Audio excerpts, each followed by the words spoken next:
अब एक बड़ा अपडेट, दिल्ली पुलिस को मिली बड़ी सफलता। मसूर से आरोपी श्रीनिवास लुइस गिरफ्तार कर लिए गए हैं। 1000 से ज्यादा ईमेल भेजकर इस आरोपी ने दहशत मचा रखी थी। सरकारी दफ्तरों को भेजे थे धमकी भरे ईमेल।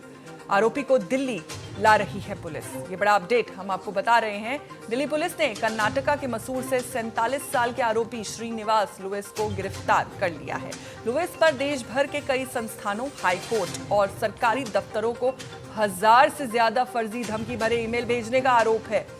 पुलिस के मुताबिक इन धमकियों के बाद कई राज्यों में मामले दर्ज किए गए थे। शुरुआती जांच में सामने आया कि आरोपी की मानसिक स्थिति ठीक नहीं है। फिलहाल उसे दिल्ली लाया जा रहा है, जहां उससे गहन पूछताछ की जाएगी और पूरे नेटवर्क की जांच आगे बढ़ेगी। सरकारी दफ्तरों को धमकी भरे ईमेल भेजे गए हैं। 1000 से ज्यादा ईमेल धमकी भरे ये भेज चुके हैं। आरोपी को अब दिल्ली ला रही है पुलिस। दिल्ली पुलिस की बड़ी सफलता।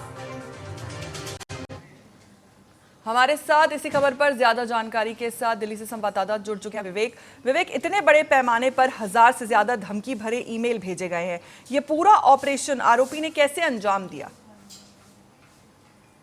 बिल्कुल फौजिया, देखिए लगभग 1100 ईमेल जो है वो भेजे गए हैं इस आरोपी के द्वारा। और दिल्ली पुलिस ने लगातार जिस तरह से ना ही केवल मेल के जरिए ये जो है तमाम तरह की तकनीकी अपनी टेक्नोलॉजी के द्वारा अलग अलग मेल जो है सरकारी दफ्तरों को और इसके साथ साथ कोर्ट को और अलग अलग जगह से अलग अलग जो दफ्तर हैं उनको उड़ाने की धमकी देता था, जिसको लेकर लगातार दिल्ली पुलिस सर्च ऑपरेशन चला रही थी। और ये सर्च ऑपरेशन ना ही केवल दिल्ली से चलते हुए कर्नाटक तक पहुंचा और कर्नाटक के बीबीपुरम पुलिस ने इसमें जो है सहयोग किया। वहां से जाके एक आरोपी को गिरफ्तार किया गया है, जिसका नाम श्रीनिवास बताया जा रहा है। और साथ ही इसके पास से जो बरामदगी दिखाई गई है, जब ये जो जिस घटना को अंजाम दिया करता था, जिस तरह से मेल करता था, तो जो उसमें एक जो है लैपटॉप और कई सिम कार्ड इसके पास से बरामद किए गए हैं। जी तो विवेक, क्या लगता है, क्या जांच में अब तक कोई बड़ा नेटवर्क या साजिश के संकेत मिले हैं या आरोपी अकेले ही ये सब काम को अंजाम दे रहा था?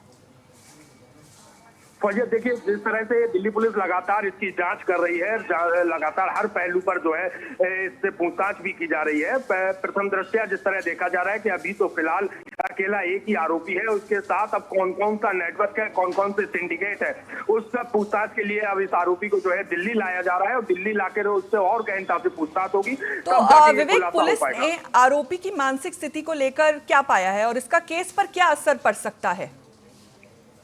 बिल्कुल फौजिया, देखिए जिस तरह से आपने जिक्र किया मानसिक स्थिति का, तो प्रथम दृष्टया जो जांच हुई है जिसमें साफ तौर से ये बताया गया है कि आरोपी की जो मानसिक स्थिति ठीक नहीं है। लेकिन इसके लिए भी दिल्ली पुलिस लगातार जो है जांच कर रही है।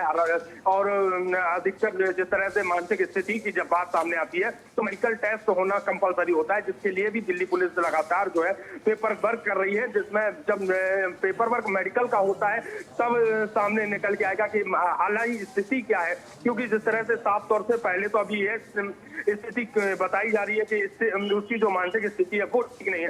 अगर मानसिक स्थिति ठीक नहीं है तो फिर आरोपी जो है लगातार बैक टू बैक मेल करता है, धमकी भरे में ईमेल करता है, तो क्यों कर रहा है, इसके पीछे क्या साजिश है, इसको लेके लगातार जो दिल्ली पुलिस पूछताछ कर रही है। एक साथ ही आपसे ये भी समझना चाहूंगी कि इस तरह की घटनाओं से लोगों में डर का माहौल बनता है। आम जनता और सरकारी संस्थानों की सुरक्षा के लिए अब क्या नए कदम उठाए जाएंगे, क्या लग रहा है?